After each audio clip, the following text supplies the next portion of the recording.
everyone. We have made it. We are in Germany, right outside of Frankfurt, and we are on the river, as you can see when you look at all of this beautiful scenery that's around me. So we accomplished international travel.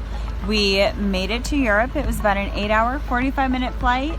The customs and immigration process were simple, quick, made it through, and took a little hour-and-a-half drive, actually, to where we are right now. So we're getting ready to go and explore this cute little town that we're in before we set sail. Our ship is behind us. We're gonna set sail here tonight at 6 p.m., but we're in Bernkastel, and we will have so much more to share with you throughout the week. So please stay tuned, because First River Cruise, we're so excited and want to share a very different kind of beach experience with you this week. We'll talk to you soon. Bye.